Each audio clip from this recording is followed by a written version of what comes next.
Question number 111.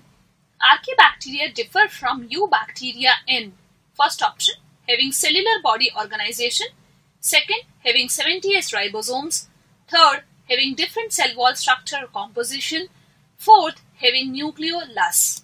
As you know, both archaebacteria and eubacteria are prokaryotes. They both have cellular body organization.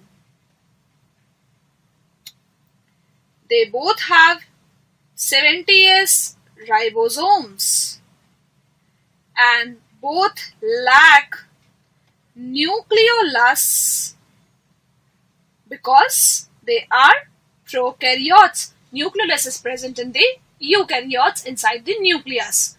So having cellular body organization, yes, it is common for both. Archaebacteria do not differ from eubacteria having the cellular body organization. Second, having 70S ribosomes, it is common for both.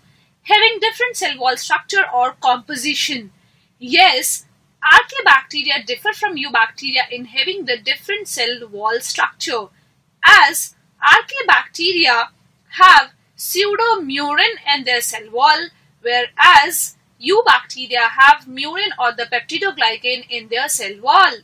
So archaebacteria, they have pseudomurin, whereas in case of eubacteria, it is murin or the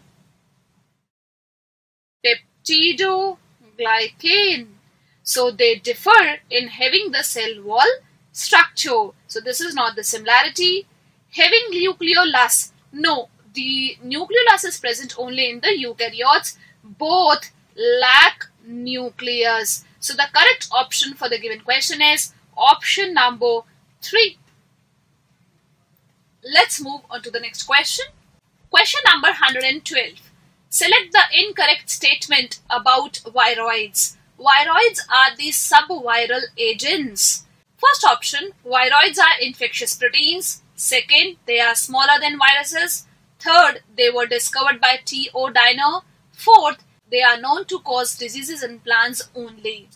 Viroids are subviral agents. They are infectious RNA particles, not the proteins. So this option is ruled out as they are RNA particles, not the proteins.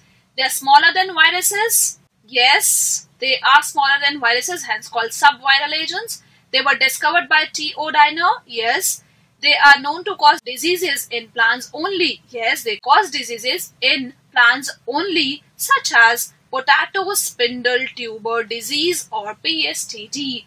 So the incorrect statement is the first one, and the correct option for the given question is option number 1. Let's move on to the next question. Question number 113. Antibiotics have no effect on viruses because they: first option, all are parasites; second, have prokaryotic nucleus; third, have DNA and RNA; fourth, do not have their own cell wall and cellular machinery. Why antibiotics have no effect on viruses? Because they are parasites? No. Some other organisms such as bacteria, fungi, they can be parasites, but antibiotics have effect on them. So being parasitic is not the reason of no effects of antibiotics on viruses. They have prokaryotic nucleus? No. Viruses are acellular. They don't have cell. They don't have nucleus. Third, have DNA and RNA. This is not the reason why antibiotics have no effect, as other organisms also contain DNA and RNA. Fourth, do not have their own cell wall and cellular machinery. Yes, this is the right reason why antibiotics have no effect, because they do not have their cell wall and cellular machinery, as antibiotics can inhibit the metabolic reactions or the synthesis of any structural component, but they do not have their own cell wall and cellular machinery. Antibiotics cannot show any effect on them. So the correct option for the given question is option number 4. Let's move on to the next question. Question number 114. Read the following statements and choose the correct option. Statement A. Retroviruses carry genetic material as RNA. Statement B. HIV is a reovirus. First option, only A is incorrect. Second option, only B is incorrect. Third, both A and B are incorrect. Fourth, both A and B are correct. First statement is retroviruses carry genetic material as RNA. It is true. HIV is also a retrovirus. It has RNA as the genetic material. So this is the correct one. B. HIV is a reovirus. This statement is false. HIV is also a retrovirus. Why?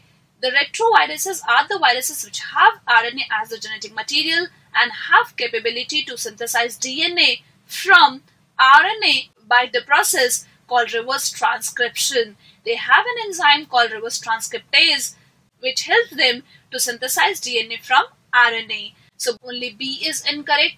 So the correct option for the given question is option number 2. Let's move on to the next question. Question number 115. Lichens are considered as indicators of SO2 pollution because first option, they grow rapidly in SO2 polluted areas. Second, they can grow near big cities. Third, they cannot grow in SO2 polluted areas. Fourth, they can tolerate air pollution but not water pollution. You have to tell why lichens are considered as the good indicators of SO2 pollution. What is the reason behind it? First, they grow rapidly in SO2 polluted areas. No, lichens cannot grow in sulfur oxides polluted areas. Can grow near big cities? No, because big cities have more pollution of air and they cannot grow in polluted areas. Third, they cannot grow in SO2 polluted areas. Yes, lichens cannot grow in SO2 polluted areas. Hence, they are considered as good indicators as they will be vanished from the areas where pollution is high. First, they can tolerate air pollution but not the water pollution. No, they cannot tolerate the air pollution. So the correct option for the given question is option number 3. Let's move on to the next question.